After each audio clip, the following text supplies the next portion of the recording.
Valendo? Pegou? Gente, agora vai. Se Deus quiser, a gente vai dar início agora ao projeto PE no Enem, tá certo? Pernambuco no Enem, um projeto idealizado pela Secretaria de Educação, através do secretário Frederico Amâncio, em parceria com o Colégio Cognitivo.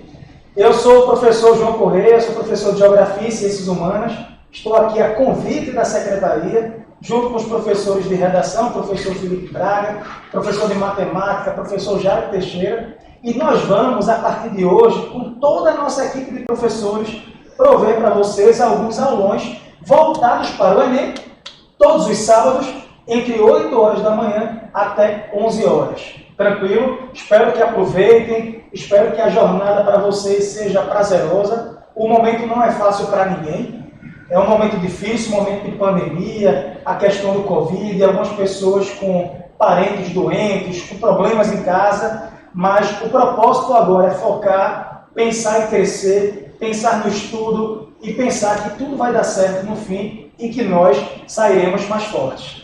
Tranquilo? Simbora trabalhar, simbora aproveitar essa oportunidade. Eu peço que cada um de vocês pegue um caderno agora, um pedaço de papel, uma folha em branco, e vão anotando. É muito importante, gente, que vocês anotem os principais pontos da aula, porque vocês vão conseguir tirar as dúvidas comigo.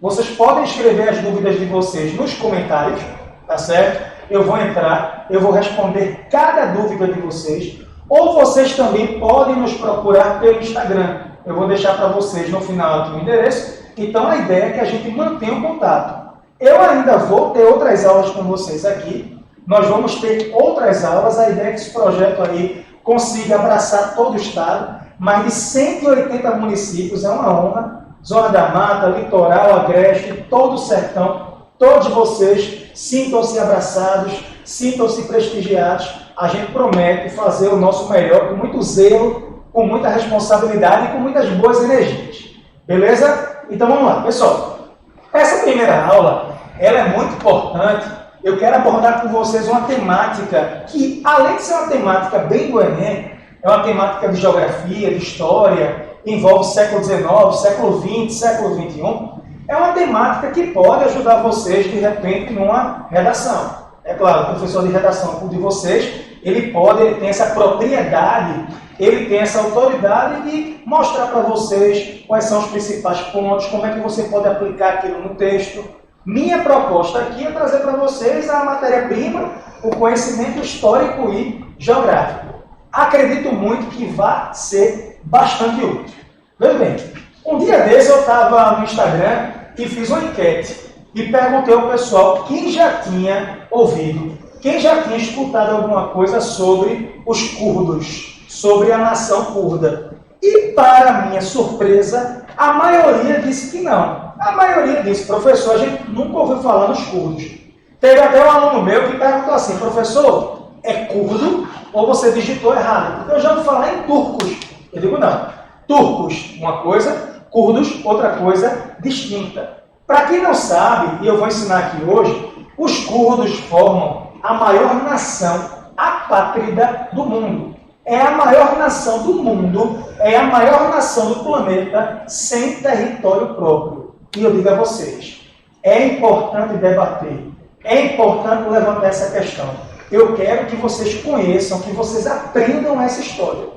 São aproximadamente 30 a 35 milhões de curdos espalhados por todo o planeta. Tem curdos aqui pelo Brasil, tem muitos curdos na Europa, notadamente na França, notadamente na Alemanha, mas a maioria curda, é claro, vive na região do Oriente Médio, principalmente em 4 países. Você tem a Turquia, o Irã, o Iraque e a Síria. Todo mundo sabe aqui que o Oriente Médio é uma região geoestratégica, é uma região importante para o mundo, do ponto de vista político, econômico, religioso, histórico e social, e os curdos têm um desejo. Os curdos, eles têm um projeto. Eles querem criar, eles querem formar o seu próprio país, o seu próprio lar nacional dentro do Oriente Médio. Esse país teria nome? Teria. O nome desse país seria chamado de Kurdistão. Então os curdos eles querem ter um lar nacional, eles querem ter um país, eles querem ter soberania, eles querem ter o próprio território. Só que não é fácil. A proposta deles, a ideia deles, é um verdadeiro desafio, porque para se criar o Kurdistão, vocês vão perceber, as fronteiras do Oriente Médio teriam que mudar quase que completamente. Para você pegar o Oriente Médio e criar um novo país dentro do Oriente Médio, significa dizer que outros países teriam que ceder territórios. Exemplo, a Turquia teria que dar um pedaço, o Iraque, o Irã, a Síria, para finalmente criarmos um novo país, o Kurdistão, e não há um apoio nem regional e muito menos um debate internacional sobre isso. A gente percebe que os curdos, pelo contrário, eles são extremamente excluídos do processo, do debate, e eles são marginalizados em muitos países que vivem. A gente vai mostrar isso aqui para vocês, tá? Só para relembrar uma coisa importante, vocês devem saber que o metro quadrado do Oriente Médio é extremamente disputado. O Oriente Médio é, a gente diz, um verdadeiro barril de pólvora. É um caldeirão de quê? De tensões. Tensões geopolíticas, tensões étnicas e por aí vai. Primeiro ponto, que o Oriente Médio tem uma localização geográfica ultra estratégica.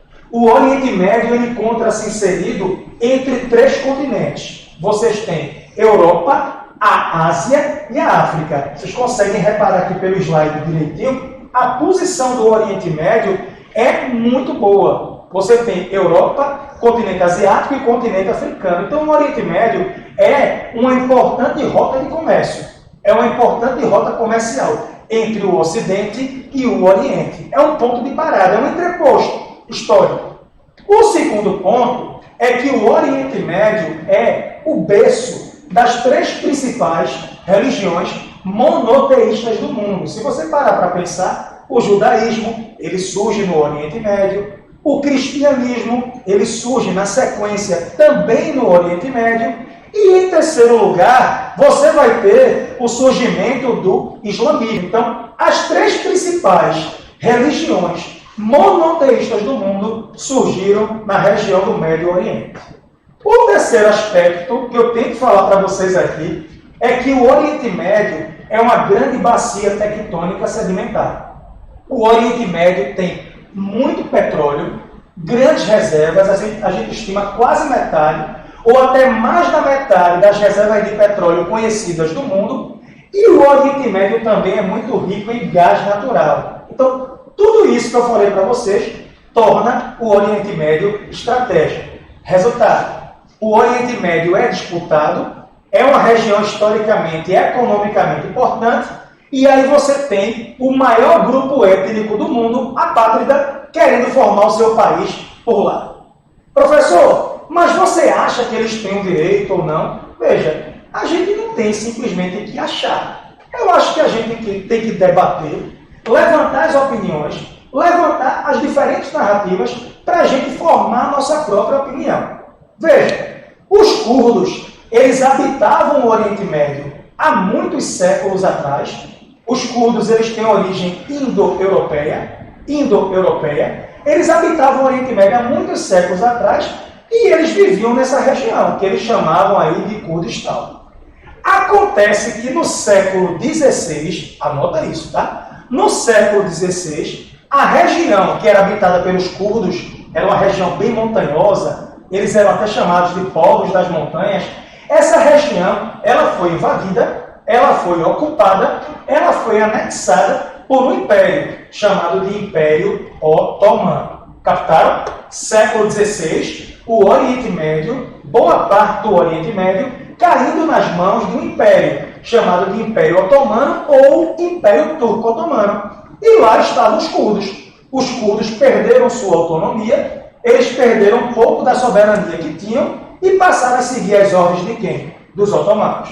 Tranquilo? Beleza? O que foi que aconteceu? A Primeira Guerra Mundial, entre 1914 e 1918, mudou completamente o futuro, o mapa do Oriente Médio. A gente sabe que na Primeira Guerra Mundial, o Império Otomano ele foi simplesmente derrotado. Os otomanos foram derrotados. E você vai ter na Primeira Guerra Mundial duas potências vitoriosas. Você tem a França e o Império Britânico. Os otomanos perderam a guerra, o Império Otomano ele foi extinto. Quando o Império Otomano foi extinto, quando o Império Otomano perdeu a guerra, o que foi que os curdos pensaram? Opa, chegou a nossa hora. Por que chegou a nossa hora? O Império Otomano acabou, o Império Otomano caiu e agora a gente vai conseguir, a gente vai conseguir formar nosso próprio país. Teremos nosso lar nacional. Nós teremos agora o Kurdistão. Na cabeça deles passava exatamente essa proposta, essa ideia. A gente sabe, quando o Império Otomano perde a guerra, os territórios que eram otomanos seriam divididos pelas potências o quê? Vitoriosas. Aí os curdos pensaram, né? Chegou a nossa vez, é a nossa esperança, vamos ter o Kurdistão e coisa e tal. Aí houve um primeiro tratado, vou mostrar para vocês aqui, no pós-Primeira Guerra Mundial, chamado de Tratado de Sèvres. Não sei se vocês estão conseguindo acompanhar o Tratado de Sèvres. Nesse tratado, as potências vitoriosas da Primeira Guerra Mundial decidiram partilhar, dividir entre si os territórios otomanos. Aí alguém levantou o dedo e disse: a gente devia criar um país para os curdos. A gente devia aproveitar a queda do Império Otomano, deveríamos aproveitar as mudanças de fronteiras e criar para eles, né? Finalmente criar o Kurdistão. Aí alguém disse: oxe, mas os curdos merecem? O que é curdo? Aí alguém explicou. Curdo é um povo. É um povo. Tu acha que curdo é religião? Não é. Os curdos formam um povo, uma etnia. Ah, mas não vale não. Vale. Gente, os curdos formam a quarta maior etnia do Oriente Médio. É o quarto maior grupo étnico da região. Não é qualquer coisa. Você tem os árabes, você tem persas, você tem os turcos e, em quarto lugar, você tem os curdos. Então, alguém disse, já que a gente vai mexer com as fronteiras, já que o Império Otomano acabou, vamos criar essa proposta. Vamos criar o Kurdistão. E aí criou-se esse debate. Mas, na prática, não houve. Só para mostrar a vocês, depois do Tratado de Sèvres, aconteceu na Suíça, em 1923, estão acompanhando aqui no slide? Em 1923, o Tratado de Lausanne. Nesse Tratado de Lausanne, criaram a Turquia moderna. Essa Turquia, esse país que a gente conhece, a Turquia foi o que restou, basicamente, do Império Turco-Otomano. Criaram a Turquia moderna. E aí, quando alguém disse, e os curdos? E a nação curda? Aí disseram, não, a gente não tem obrigação nenhuma de criar um território para os curdos. Até porque, naquele momento, se decidissem criar um país para os curdos, iriam comprar uma briga com a Turquia. Turquia era a maioria, os turcos eles eram mais fortes. Bora evitar essa bola dividida aí. Então, veja, os curdos tinham um sonho, pós-Primeira Guerra Mundial. Vamos ter nosso próprio país, vamos ter o nosso lar nacional. No Tratado de Sèvres, falaram sobre isso. Já no Tratado de Lausanne, foi uma ducha de água fria. Os curdos viram o sonho do Kurdistão, que a gente ir embora. Eles não teriam soberania em um próprio território. E essa situação perdura até hoje. Nós estamos agora em 2020 e eu posso garantir a vocês, os curdos, eles ainda não têm o próprio território, eles não têm o próprio país, eles vivem, como eu disse a vocês no começo da aula, espalhados pelo mundo, e o sonho deles é um só, é criar o Kurdistão, seu próprio lar nacional. Sabe uma coisa que me deixa assim, impressionado? Quando eu analiso a imprensa, eu gosto muito de leitura, eu gosto muito de jornais, eu uso muito a internet, feito vocês. A gente usa muito a internet para fazer pesquisa, né? Eu fico impressionado com o seguinte, tem outro povo no Oriente Médio, é um povo árabe, chamado de árabe palestino, que luta historicamente para ter o seu próprio país. Nada mais justo. É o povo chamado de povo palestino. Deixa eu mostrar para vocês aqui. Pronto. Eu vou mostrar para vocês agora aqui. É um povo chamado de povo palestino. Por esse slide, vocês conseguem perceber, por essa tela, que nós temos no mundo 11 12 milhões de palestinos. E eles querem criar o seu próprio país, eles querem ter seu próprio lar nacional, na região da Palestina. Tem aquele conflito com Israel, coisa e tal. O que eu percebo, eu não sei se é a concepção de vocês, é que a ONU e a imprensa internacional debatem muito mais a questão palestina. E debatem quase nada, ou simplesmente não debatem a questão curda. E aí eu gosto de olhar para os números. Você tem 11 a 12 milhões de palestinos. E você tem 30 a 35 milhões de curdos. E aí eu faço uma pergunta que ela fica no ar. Por que é dada uma importância maior à questão palestina e é dada uma importância muito menor, ou não é dada, para a questão curda? Quais são os interesses envolvidos que eu quero deixar claro? Eu sou favorável à causa palestina, à criação de um país palestino. Eu sou favorável também, a ONU já reconheceu, como um Estado observador, não efetivamente. Eu sou favorável também ao Estado judeu, a Israel. Mas, bora debater aqui a questão curda. O que é que falta para o mundo parar para debater e dar devida importância para 30 a 35 milhões de curdos, gente, que vivem espalhados pelo mundo? Perceberam? O desafio, assim, é muito grande. Só reforçando uma coisa, curdo não é religião. Por favor, tem curdo que é católico, tem curdo que é protestante, tem curdo que não tem religião, mas a maioria curda, a maioria da maioria, os curdos que eu já conheci, que eu já conversei, a maioria é curda e é islâmica. A maioria professa o islamismo, principalmente o islamismo sunita, mas isso aí vai ser outra aula que a gente vai conversar. Olha agora esse mapa aqui, por favor, que eu vou colocar para vocês. Esse mapa é bem interessante, eu acho ele bem didático, porque ele mostra exatamente onde ficaria o Kurdistão. Vocês conseguem ver aí. Olha o tamanho do Kurdistão. Ele pegaria o Irã, pegaria o Iraque, pegaria um pedaço da Turquia, um pedaço grande, da Turquia, e um pedaço da Síria. Aí eu pergunto para vocês acham que algum país aí, desses que eu falei, vai querer ceder? Vai querer abrir mão do território? Vocês acham? Para criar o Kurdistão? Eu penso que não. É por isso que eu digo a vocês, é mais um problema característico da região do Oriente Médio. Nenhum país quer abrir mão dos seus territórios, mas os curdos, eles se sentem no direito de quê? De estabelecer o próprio país. Por quê? Porque eles já habitavam essa região há séculos. Há séculos, os curdos, os povos das montanhas, eles têm a própria língua, a própria cultura, os próprios hábitos. Então, assim, eles querem realmente ter o seu próprio lar nacional. Há uma pausa, tá? Uma coisa interessante, procure na internet, no Netflix, essa série bem legal sobre o Império Otomano.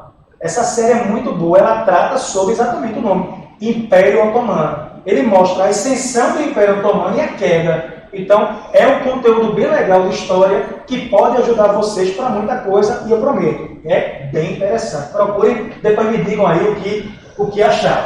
Tranquilo? Só mostrando para vocês uma coisa interessante, essas reportagens aqui. Por essas reportagens, vocês percebem que os curdos, normalmente, eles são retratados de forma pejorativa. Eles são retratados de forma, assim, negativa. Eu tive a oportunidade, há anos atrás, de viajar para a Turquia. E lá eu percebi uma coisa. Curdo lá dentro, a maioria curda vive lá, na Turquia. Os curdos lá, eles são, sabe o que, gente? Marginalizados. Eles são, sabe o que? Excluídos. Os curdos por lá, eles são tratados como cidadãos de segunda classe. Entendeu? Tudo que acontece de negativo na Turquia, a imprensa nem vai investigar. Ela já associa com os curdos. Eu lembro que em 2016, houve uma série de ataques na Turquia. Vários ataques terroristas. Ataque com faca, ataque com bomba, carro-bomba explodindo. Muita gente morreu. E a imprensa, em peso, dizia, são os curdos. Os curdos, por quê? Porque eles querem obrigar a Turquia a ceder o território, eles querem forçar a Turquia. Depois, em uma investigação livre, em uma investigação independente, descobriu-se que não. Tinha ataque feito por alguns curdos, mas tinha ataques feitos pela extrema-direita turca. Então, tudo isso, galera, é muito relativo. A gente tem que ter muita cautela nas análises, muito cuidado. Beleza? Se a gente for avançar, não sei se vocês conseguem olhar agora, essa é a bandeira curda, bandeira bonita, não é isso? Os curdos têm a própria bandeira, eles têm o próprio hino, têm a própria bandeira. É o que eu digo a vocês, só falta uma coisa. Eles querem ter o próprio território para fundar o próprio país e eles querem ter exatamente esse reconhecimento geral. Eles querem ter esse reconhecimento internacional. Uma coisa importante demais, meu Deus, agora é importante, meu velho, que é o seguinte. É improvável, é pouquíssimo provável que a Turquia abra mão dos seus territórios para os curdos por um motivo adicional. O território que os curdos querem é exatamente um território que tem a nascente de dois rios. Você tem o rio Tigre e o rio Eufrates. Então, a Turquia sabe que a água é estratégica. A Turquia sabe que a água é um recurso muito importante. A Turquia sabe que ela não pode abrir mão da nascente dos dois principais rios que cortam o país. Inclusive rios que têm todo o histórico de envolvimento, né, com a Turquia desde a época do Império, desde a Antiguidade. Beleza?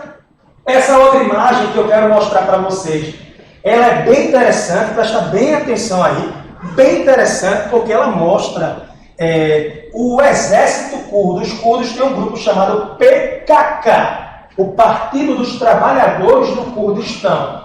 É um partido político, eles têm um braço político, mas eles têm também um braço armado.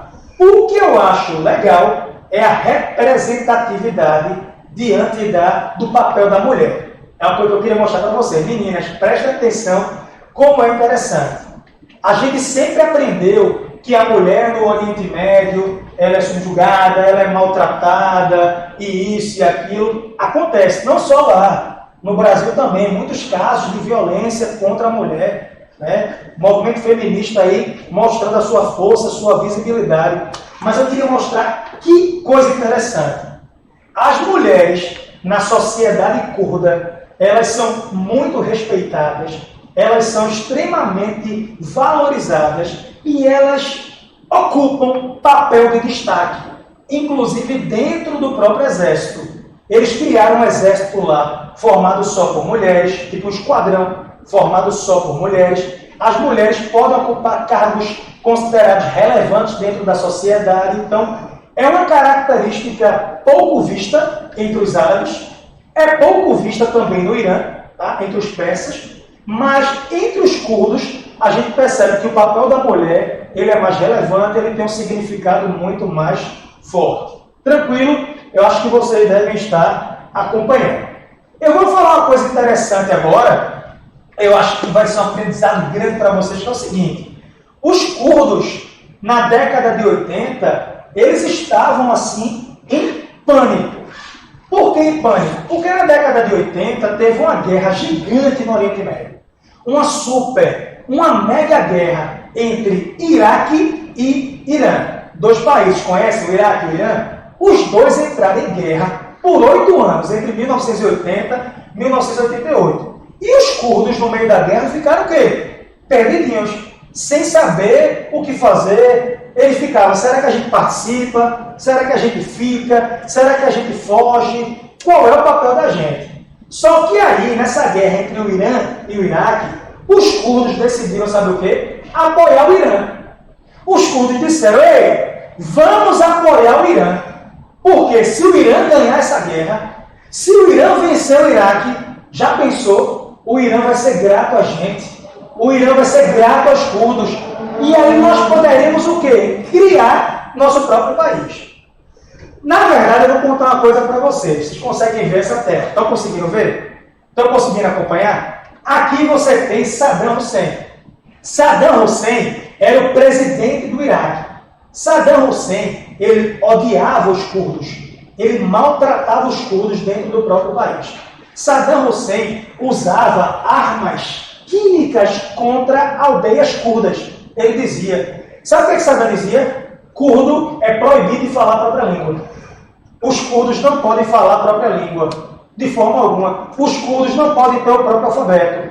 Curdo, esconda que você é curdo, viu? Esconda. Você é iraquiano. Ele subjugava mesmo. E Saddam fez uma coisa terrível. Ele usou armas químicas contra aldeias curdas. Armas químicas que são proibidas pela comunidade internacional. Então os curdos pensaram, já que Saddam é um cara do mal para a gente, já que Saddam maltrata tanto a gente, agora nós vamos apoiar o Irã. Na cabeça dos curdos, o Irã ganhava a guerra, o Iraque perdia, Saddam seria derrubado e aí os curdos poderiam criar o próprio país. Na prática, isso não aconteceu. Irã e Iraque passaram quase 10 anos em guerra, foi destruição total, sobrou para todo mundo e os curdos continuaram sem ter seu próprio território, sua própria soberania e sendo tratados como cidadãos de quê? De segunda classe, excluídos do processo político, econômico e social. Essas duas reportagens, vocês conseguem ler aqui direitinho, ó, o genocídio de Saddam Hussein contra os curdos. Olha essa segunda aqui do estado de Minas, olha. Curdos do Iraque recordam devastador ataque químico de Saddam Hussein. Então, isso é lembrado até hoje. Se você der um Google aí e procurar armas químicas curdos, armas químicas Saddam curdos, vocês vão ver várias reportagens da época mostrando o maltrato. Então, percebam, a vida para os curdos nunca foi fácil. Perderam o próprio território para os otomanos, veio a Primeira Guerra Mundial, os otomanos são derrotados, os curdos têm a esperança de criar o próprio país, mas não conseguiram. Até hoje os curdos estão marginalizados de todo esse processo. Uma coisa recente, vocês vão se emocionar, é espetacular, é o seguinte, os curdos ficaram um pouco mais famosos agora, recentemente, pelo combate ao terrorismo. Você aí, do sertão, do meu agreste, da Zona da Mata, você pernambucano, você do Brasil aí inteiro, vocês estudantes, já ouviram falar de um grupo terrorista chamado Estado Islâmico? Um grupo chamado de ISIS, que já fez ataques na Europa, no Oriente Médio, um grupo aí paramilitar que quer fundar um califado, já ouviu falar com a bandeira preta, coisa e tal. Eles deturpam o islamismo. Islamismo não é terrorismo. Tá? Quem relaciona islamismo com terrorismo é islamofóbico. O islamismo é uma vertente religiosa que você pode concordar ou não, só que esse grupo Estado Islâmico, ele pega o islamismo, ele pega o Alcorão e ele deturpa. Saibam, eu quero deixar isso aqui claro. A maioria muçulmana do mundo, a maioria da sociedade islâmica não apoia o terrorismo. A maioria não apoia o Estado Islâmico. Perfeito? Eles deturpam o que é o verdadeiro islamismo. Eu digo a vocês isso com propriedade. Os caras não têm esse reconhecimento da sociedade muçulmana. A sociedade muçulmana se envergonha porque sabe que criou-se um estereótipo de associar islamismo com terrorismo. Mas, enfim, voltando aqui, sabe quem foi que combateu dentro do Oriente Médio o Estado Islâmico? Quem combateu o terrorismo? Exatamente os curdos. Os curdos combateram com muita força, com muita ousadia, o Estado Islâmico, principalmente no Iraque e na Síria. Combateram, foram para cima e conseguiram recuperar várias cidades. Eu acompanhei muito isso de perto, porque tem um fotógrafo brasileiro chamado Gabriel Shahin. Gabriel Shahin, ele se especializou em cobrir áreas de guerra, áreas de conflito. Ele, para mim, é o melhor do mundo nisso. Ele já viajou para o Iêmen, para a Síria, para o Iraque, para a Líbia. Onde tem guerra, ele vai, ele filma, ele fotografa. O cara é bom. O cara é destemido, tá? Procure depois o Gabriel Shahin. Ele é muito bom. E aí, Gabriel, ele acompanhou um grupo curdo, combatendo o Estado Islâmico. Exemplo, quem recuperou uma cidade da Síria chamada Raqqa é uma cidade da Síria. Quem recuperou essa cidade, quem tomou ela de volta, ela estava na mão do Estado Islâmico. Essa cidade estava na mão dos terroristas. Quem invadiu a cidade e bateu de frente exatamente com o Estado Islâmico foram as forças curdas. As forças curdas. Com o apoio dos Estados Unidos. Os americanos apoiaram os curdos porque precisavam deles. Quem é que conhece bem a geografia do Oriente Médio? Quem é que conhece bem o relevo? Quem é que conhece bem cada buraquinho do Oriente Médio? Quem mora lá. Então os americanos mandaram armas, mandaram tropas e, junto com os curdos, foram combater quem? O Estado Islâmico. Deu certo? Deu. O Estado Islâmico ele se enfraqueceu muito na Síria, no Iraque, ele perdeu muito espaço. Só que, ao mesmo tempo, os curdos foram traídos. Prestem atenção agora. Os curdos foram traídos pelos Estados Unidos. Eles foram usados. Claro, calma. Os curdos decidiram lutar contra o terrorismo até para sobreviver.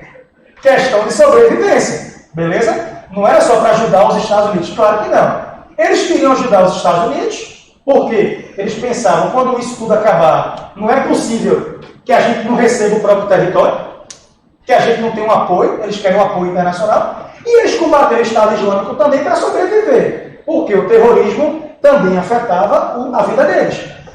O Estado Islâmico era perigoso também para as aldeias curdas. Aí deu certo. O Estado Islâmico se enfraqueceu, os curdos conseguiram crescer. Olha essa imagem aqui, ó. Os curdos participaram da SDF. SDF era um grupo, é um grupo criado para combater o terrorismo lá dentro da Síria. Esse grupo tem vários curdos. Nessa imagem aqui tem os curdos da SDF, quando eles conseguiram tomar de volta a cidade de Raqqa. Deu certo nesse aspecto, mas aí eu tenho que falar dessa figura aqui, que alguns gostam, outros não gostam, cada um com sua opinião. Eu percebo que as opiniões são bem divergentes, são bem extremas, apesar que eu sempre digo que os extremos são amargos, mas as opiniões são bem assim, é um marco divisório. Esse é Donald Trump, presidente dos Estados Unidos. E eu vou te contar uma coisa. Trump, recentemente, decidiu abandonar, retirar as tropas dos Estados Unidos que estavam naquela região. Isso mesmo. Donald Trump, ele decidiu pegar o exército americano, que estava ali pela Síria, pelo Iraque, pela Turquia na fronteira, e decidiu retirar. Trump decidiu retirar o exército de lá. Resultado, os curdos que estavam por lá, lutando junto com os Estados Unidos, contra o Estado Islâmico, ficaram o quê? Sozinhos. Ficaram sozinhos. Aí tu pensa, né? Caramba, professor, quer dizer então que o Estado Islâmico agora vai atacar os curdos? Os curdos agora estão sozinhos. Cadê os estadunidenses? Não, o problema não é esse. O problema para os curdos agora é que a Turquia, que o presidente é esse cara daqui, estão vendo? Recep Erdogan, a Turquia, quando os americanos retiraram as tropas, passou a atacar os curdos. Sabe o que foi que Erdogan, presidente da Turquia, pensou? Os curdos estavam ficando muito fortes, junto com os Estados Unidos. Os curdos estavam se fortalecendo, ganhando visibilidade, batendo de frente com o Estado Islâmico. O que foi que eles passaram a pensar? Os americanos se retiraram, agora vou atacar os curdos. Por quê? Turquia, Recep Erdogan, quero evitar que os curdos tenham força para criar seu próprio país. Então, Erdogan, ele ordenou um ataque na fronteira contra os curdos. É isso mesmo. Os curdos que estavam ajudando o mundo, ajudando a gente, contra um grupo terrorista, claro, pensando neles também, foram abandonados à própria sorte. E agora estão sendo o quê? Massacrados, hostilizados não só pela Turquia, por Erdogan, mas também pelo presidente da Síria, Bashar al-Assad. Mas, professor, por que eles estão massacrando os curdos? É porque ninguém quer ver os curdos fortes. Eu quero, talvez você queira, talvez, mas Síria, Iraque, Irã, Turquia querem enfraquecer os curdos. Por que não querem eles fortes? Porque os curdos fortes podem ganhar força, claro, para criar o próprio país. E ninguém quer ceder o próprio território. Eu fico pensando, né? Quando é que o mundo vai dar importância a isso? Olha isso daqui, ó. Como a retirada das tropas americanas modifica a guerra da Síria. Trump ordena a retirada das tropas dos Estados Unidos. Ou seja, os curdos ficaram abandonados à própria sorte. E o pior, tem agora a questão da pandemia. Tem a questão do Covid. Eles não têm estrutura educacional, estrutura hospitalar. Imagina a contaminação em massa com esse vírus, numa região em guerra, numa região que eles não têm soberania alguma, gente. É por isso que eu digo a vocês, o debate sobre a questão curda tem que acontecer. O debate sobre a questão curda é um debate muito necessário. O mundo precisa dar a devida importância para essa questão curda. Tranquilo? Pesquisem, se informem, tirem as dúvidas, mas eu estou falando aqui da maior nação apátrida, gente, do mundo, sem seu próprio território. Eu desejo dias melhores para os curdos, dias melhores para vocês todos, pernambucanos, brasileiros, para todos nós. Vamos fazer esse trabalho colaborativo. Contem com a gente. Eu vou deixar para vocês o meu contato aqui. Esse é meu Instagram. Quem quiser me acompanhar por lá, eu coloco aulas todas as semanas. Eu sempre estou postando conteúdo, sem custo algum. Quem tiver alguma dúvida da aula, manda um direct, manda uma mensagem, mas eu aguardo todos vocês por lá para a gente fazer essa troca de conhecimento que é muito importante. Agradeço à Secretaria de Educação por essa oportunidade dada aos jovens, dada a todos os estudantes do Pernambuco. É um projeto que tem potencial para alcançar todo o Brasil, não só a rede pública, a rede privada também. E assim seguiremos mais fortes, cada um fazendo o seu trabalho com muito afinco e muito respeito. Beijo para todos e todas. Estamos juntos, gente. Valeu. Até a próxima.